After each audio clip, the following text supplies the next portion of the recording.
Boa noite a todos, como é que vocês estão? Seja bem-vindo ao canal Fatos e Crimes 2.0. Bom, gente, hoje eu vou anunciar o fim do tema sobre o caso da Isabela, o tema que foi muito discutido no canal essa semana. Bom, eu coloquei para vocês aqui as situações da investigação àquela época. Hoje, no balanço final sobre a investigação, lembramos que mudou muito as tecnologias investigativas de 1928 a 2008. Aquela época, em 1928, um crime só era resolvido quando o assassino ou a assassina era pego em flagrante. Por que eu falo isso daí? Exatamente o fato de que envolvi o assassino da Maria Fê, o Joseph Stone, e o assassino do Malheiros, Albertina Barbosa. Bom, gente, isso daí também dá para se dizer também um pouco do caso da Isabela também. Claro, no caso da Isabela foi o pai e a madrasta da Isabela. Olha, gente, sabemos que em 2021 um crime parecido com esse daí aconteceu no Rio de Janeiro, quando o menino Henry, de 4 anos, ele foi morto e com requintes de crueldade praticamente. Viu, gente? O caso da Isabela e o caso do Henry não muda muito a situação uma da outra. Por quê? O assassinato em si ele é terrível, mas o que muda são os personagens. Por exemplo, o caso da Isabela e do Alexandre foi a madrasta e o pai. O caso do Henry foi o padrasto, o Jairinho, e a mãe.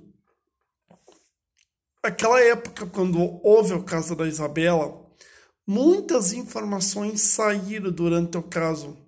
Ou seja, a investigação naquela época, praticamente ela corria na mesma direção que as informações corriam também. Viu, gente? Eu me lembro de muitos fatos que aconteceram naquela época. E esses fatos, no início do crime, envolveu as duas Ana, a Ana Carolina de Oliveira e a Ana Carolina Jatobá. Tanto é que, segundo que eu e a minha mãe conversamos sobre o caso da Isabela, porque quando eu soube que eu iria fazer o caso da Isabela, comentei, realmente um dia nós estávamos comentando sobre o caso da Isabela e ela pediu quem que era que matou a Isabela. Falei bem assim, a Ana Carolina Jatobá. E ela me pediu quem que era a mãe da Isabela, a Ana Carolina Oliveira. Olha, simplesmente é um choque por uma mãe bem nova, como foi a Ana Carolina, perder a filha em pouco tempo. Esse daí foi o crime mais terrível do século XXI. Viu, gente? Eu falo mais terrível, só que logo depois veio outros crimes também que aconteceram. E é claro que envolveu criança, talvez até. Esse foi um crime muito horrível, horrendo. Olha, eu vou contar para vocês uma história rapidinho aqui. Daí depois eu vou focar no caso da Isabela também. Em 2011, a menina Lavínia Azevedo, ela foi morta por uma mulher no Rio de Janeiro. E olha, gente, tanto o crime da Lavínia quanto o crime da Isabela, os dois foram terríveis.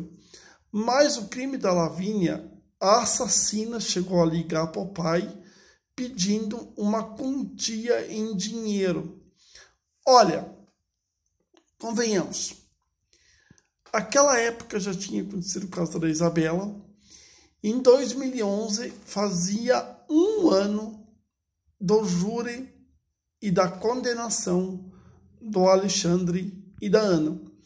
Então, gente, algo que eu falo para vocês, bastante interessante. Esse crime em si ele chocou a população brasileira, e não só a população brasileira, mas também a população mundial. Olha, o caso da Isabela tem muitos hoje documentários hoje que realmente retrata a situação, aquela época do crime. Olha, gente, quando aconteceu o caso do Henry, o Henry, ele tratou de conversar com a mãe da Isabela sobre essa situação crítica que o Henry está vivendo. E eu sei, gente, que os dois casos é uma situação terrível, são crimes terríveis. E olha, detalhe ou não, geralmente crimes terríveis envolvendo muitas pessoas de classe média. O caso da Isabela, que eu li numa revista, classe média alta. O caso do Henry é uma classe média bem alta também, porque o Jairinho, detalhe do Jairinho, e eu vou contar algo sobre ele. O Jairinho, ele era deputado, aí ele foi cassado. E um detalhe não, gente, o que aconteceu com o Henry já tinha acontecido muito mais vezes. E olha, é claro, é algo impressionante. São crimes que praticamente fogem à mente humana. Porque quando você quer imaginar que o caso ele é terrível, é um crime bastante horrendo, literalmente sabemos que hoje, segundo que eu vi uma reportagem, eu comecei a pensar e analisar um pouco sobre essa reportagem que eu vi.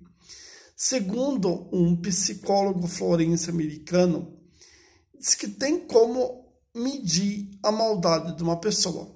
E a maldade de uma pessoa ela é 16, mas ela vai até 22. Viu, gente? Olha, isso de medir a maldade de uma pessoa, convenhamos, não seria uma ideia excelente. Por que motivo? Porque vamos supor, há crimes hoje que na verdade supera esses 22, ou seja, e quando ocorrem esses crimes como o da Isabela, por exemplo, da Isabela, se for medido esse crime literalmente, convenhamos ou não, ali passou de 22. Então tem que ter uma nova escala, pelo que eu vi na Veja. É claro, gente, eu li na Veja, só que as pessoas que realmente querem ser maldosos, eles são além do limite. São e cometem crimes bastante estarrecedores. O caso da Isabela, por exemplo, quando eu comecei a ler e analisar o crime, eu não sabia, por exemplo, que um pai ele era capaz de fazer isso. Gente, tem um artigo da Veja, e esse artigo, eu não li esse artigo da Veja, mas eu vou contar para vocês algo interessante. Está no artigo Menina Quase Morta Sozinha. Gente, o caso da Isabela, praticamente todas as revistas cobriram aquela época. Eu falei aqui no canal de todas as revistas, e olha, tinha revistas que não eram nem a Veja e nem a Isto É, mas davam informações da menina, ou traziam fotos da menina com a mãe. Bom, gente, fui. Até mais.